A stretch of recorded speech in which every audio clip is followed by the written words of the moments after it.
मैं माँ हूँ, धरती माँ। जिनके मन में कलह होता है उन्हें उजाले में भी अंधेरा ही दिखाई देता है। शुभ समाचार भी उन्हें प्रसन्न नहीं करता। जो दूसरों की प्रसन्नता को देखकर दुखी होते हैं वे जीवन में कभी सुखी नहीं रह पाते। मंथरा का हृदय भी कलह का भंडार है। अपने द्वेष और ईर्ष्या के कारण वो श्री राम के विवाह के समाचार से भी दुखी हो रही है। और तो और उसे यह भी नहीं दिखाई दे रहा है कि स्वयं कैकेयी इस समाचार को सुनकर कितनी हर्षित है। मुझे इस बात की चिंता है कि मंथरा के द्वारा निर्मित इस कलह का अंत कहाँ होगा। धाई माँ, धाई माँ, धाई माँ, आप कहाँ हैं? धाई माँ, धाई माँ, आज मैं बहुत प्रसन्न हूँ। धाई माँ, आज मैं बहुत बहुत प्रसन्न हूँ। अरे ऐसा क्या हो गया पुत्री, फूली नहीं समा रही हो? क्या घट गया ऐसा? कुछ ऐसा घटा है धाई माँ जिसके कारण मेरी प्रसन्नता की कोई सीमा ही नहीं रही है। धाई माँ, आप जानती हैं हम मिथिला जा रहे हैं। मिथिला जा रहे हैं? हाँ। क्यों? क्योंकि धाई माँ वहाँ मेरे पुत्र राम और जनक दुलारी का विवाह होने वाला है। तो मैं क्या करूं? धाई माँ, मैं मिथिला जाऊंगी तो आप भी तो साथ चलेंगी ना? धाई माँ, मेरे राम का विवाह होने जा रहा है। तुम्हारे पुत्र राम का विवाह हो रहा है, मेरे पुत्र भरत का नहीं।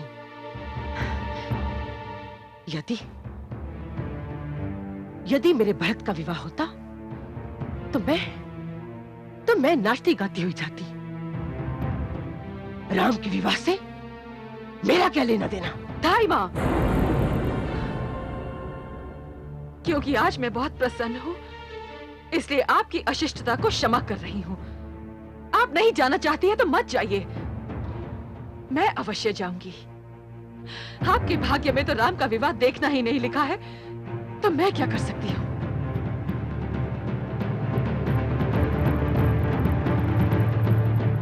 मेरे भाग्य में क्या लिखा है ये तो मैं नहीं जानती,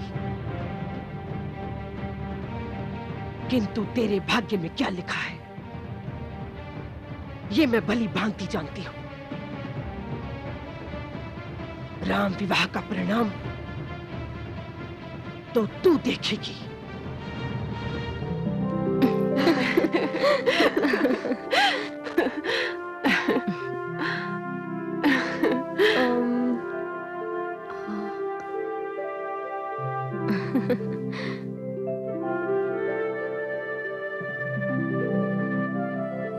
लो, ऋषिवर तो यहाँ है ही नहीं। अब हम किससे कहें कि हमें अपने भाभी जीजाजी से मिलने की अनुमति चाहिए? बिना उनकी अनुमति के मिलना तो शिष्टाचार के विरुद्ध है। मुझे तुम्हारे विचार सुनकर हर्ष हुआ राजकुमारी।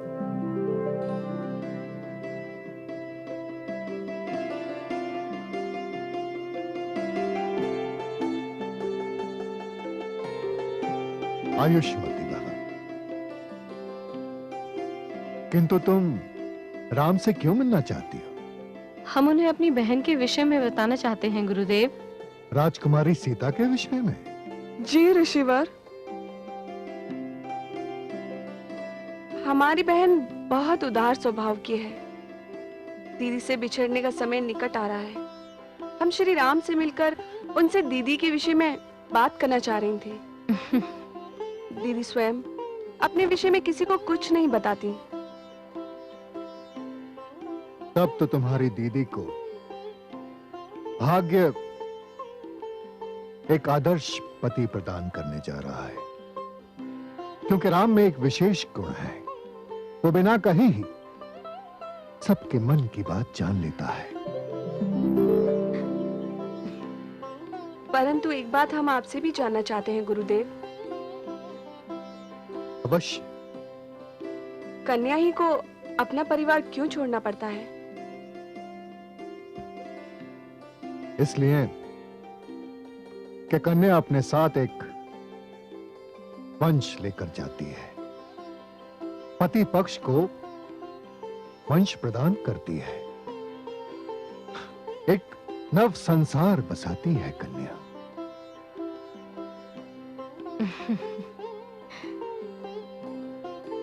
आयुष्मती भव।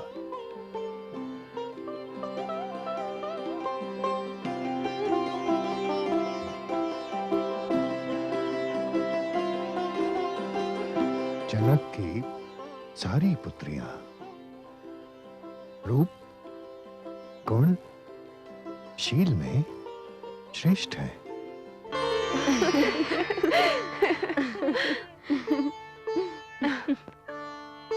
जी, आप लोग?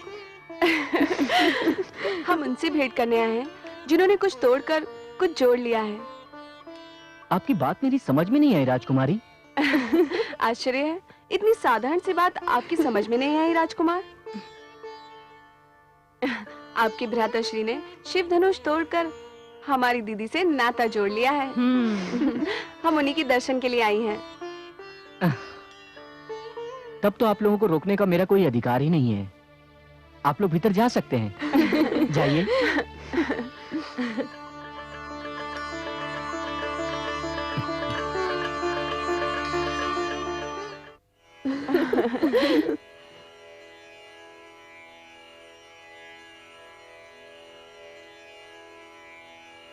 जीजा जी,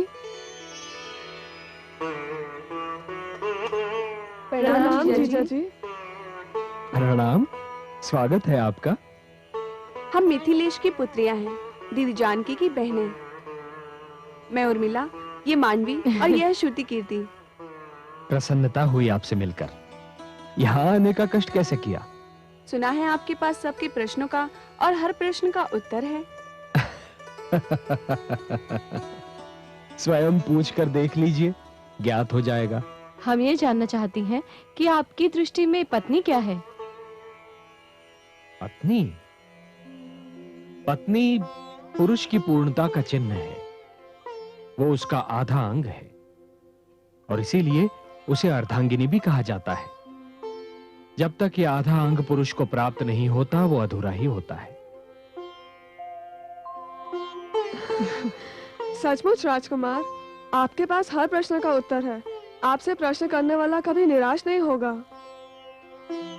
और कोई सेवा? आप हमारे अतिथि हैं।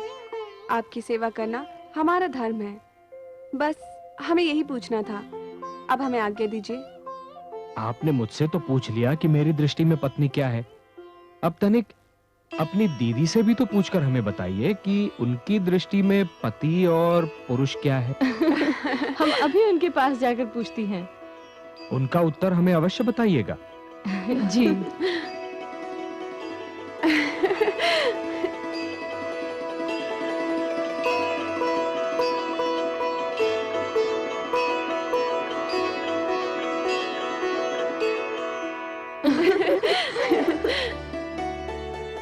तुम्हें उनके पास इस तरह नहीं जाना चाहिए था।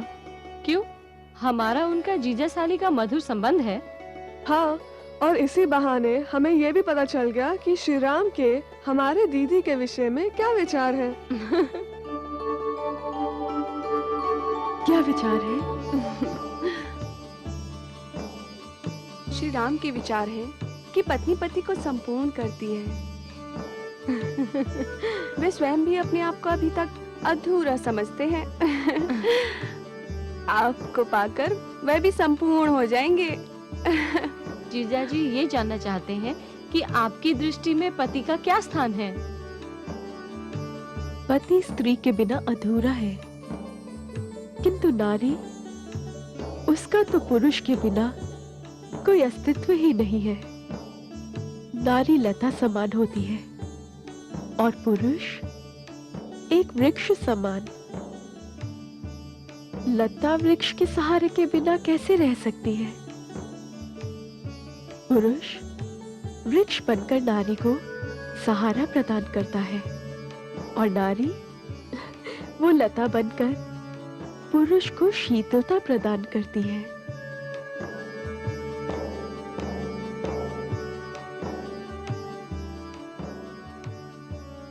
दीदी, ऐसा लगता है जैसे आप दोनों ने एक दूसरे के लिए ही जन्म लिया है। दोनों के विचारों में इतनी समानता है, क्या आश्चर्य होता है। समझ नहीं आ रहा है कि आप जैसी बहन से बिछड़कर हम कैसे रह पाएंगी। हाँ दीदी,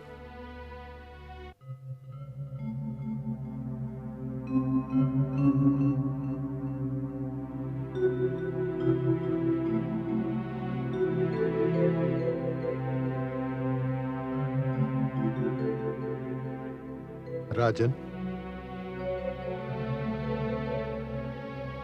ऋषिवर आप?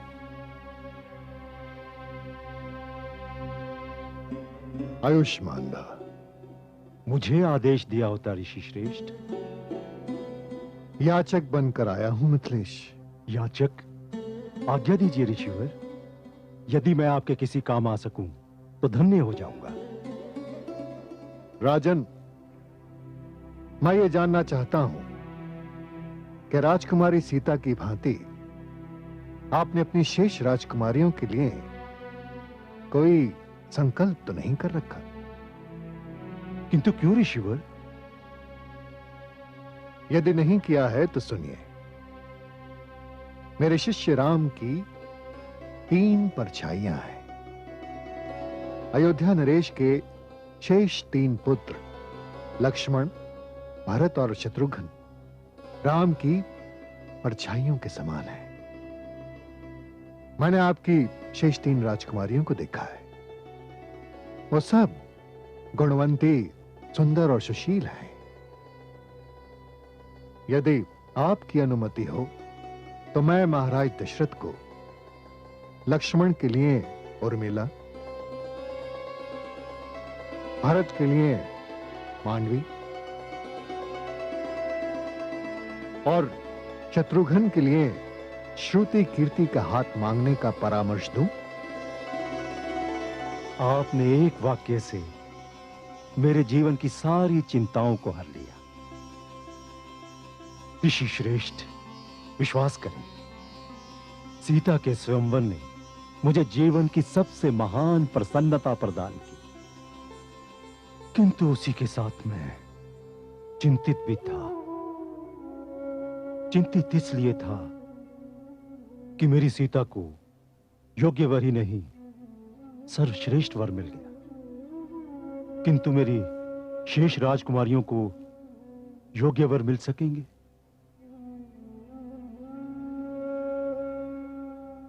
मैं इसलिए भी चिंतित था कि ये चारों बहनें कभी एक दूसरे से अलग नहीं रहीं।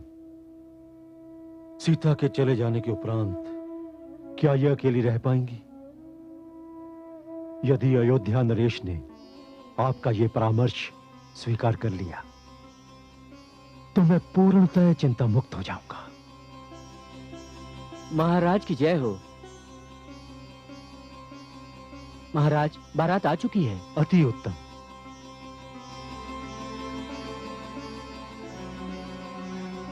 राजन, आप निश्चिंत रहें।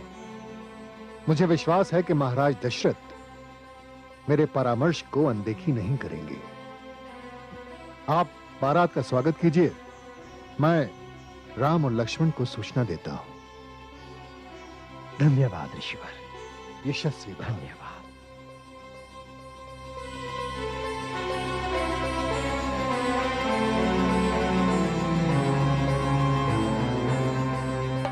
अयोध्या नरेश महाराज दशरथ की जय। अयोध्या नरेश महाराज दशरथ की जय। अयोध्या नरेश महाराज दशरथ की जय। अयोध्या नरेश महाराज दशरथ की जय। अयोध्या नरेश महाराज दशरथ की जय। अयोध्या नरेश महाराज दशरथ की जय। अयोध्या नरेश महाराज दशरथ की जय। अयोध्या नरेश महाराज दशरथ की जय। अयोध्या नरेश महाराज दशरथ की जय। अयोध्या नरेश महाराज दशरथ की जय।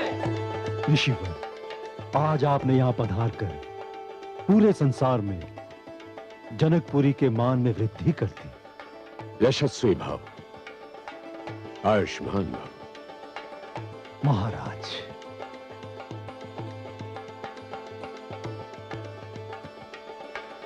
आपके दर्शन करना तो यूं भी मेरे लिए सौभाग्य था, किंतु आज की भेंट अनोखी है। पहली ही भेंट में हम संबंधी बनने जा रहे हैं।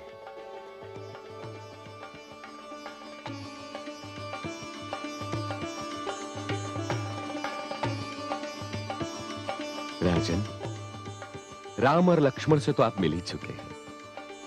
ये मेरे शेष 2 पुत्र भरत और शत्रुघ्न हैं। आयुष्मान भव। आइए महाराज।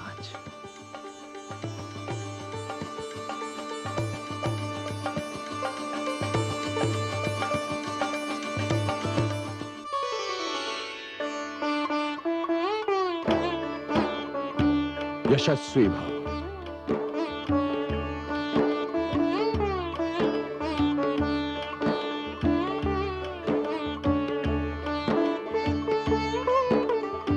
पिताश्री,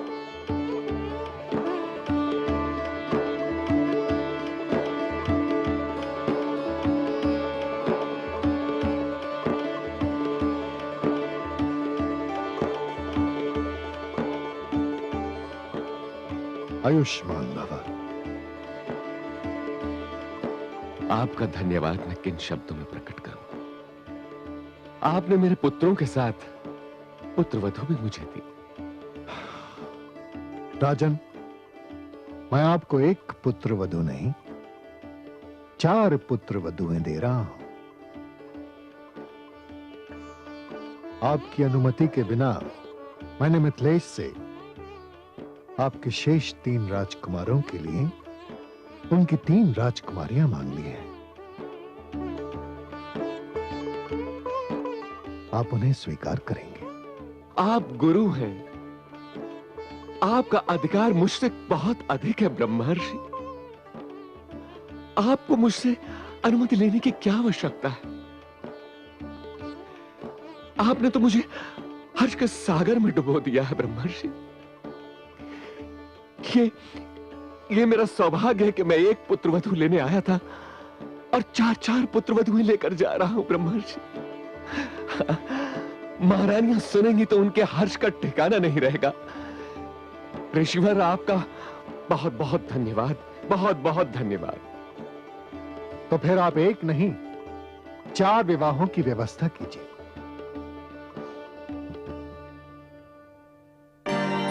गूंज मंत्र विवाह के, गूंज मंगल गान, जनक सुनयना मिली करे, सिय को कन्यादान।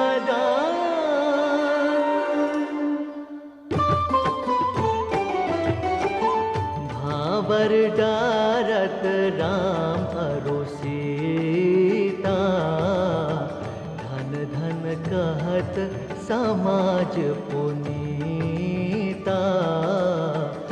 राम सिया सिर सिंदूर डारे, ऋषि मुनि मंगल मंत्र उचारे, ऋषि मुनि मंगल मंत्र उचारे। भय विधि राम सिया की जय से, विधि भय सकल कुंवर की दई से। जनक सुनयना धन न्योछारे, सखी समाज आरती उतारे, सखी समाज आरती उतारे।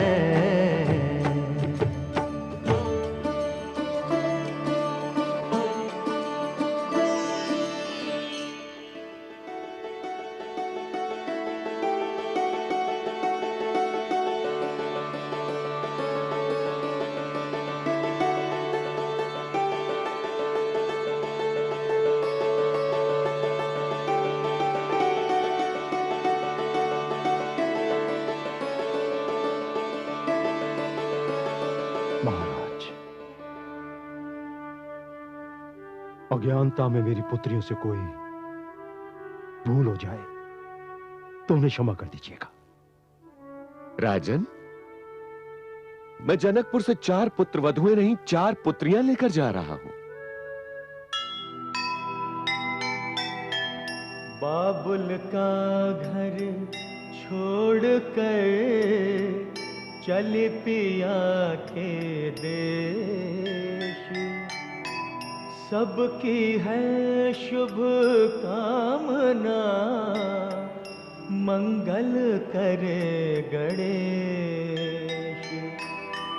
छूटे आंगन देहरी, छूटा गए परिवार, स्वागत को तैयार है एक नया संसार, एक नया संसार। जीव ज्ञान ब्रह्म ज्ञान अथ श्री विष्णु पुराण, ओम की कथा महान, जय श्री विष्णु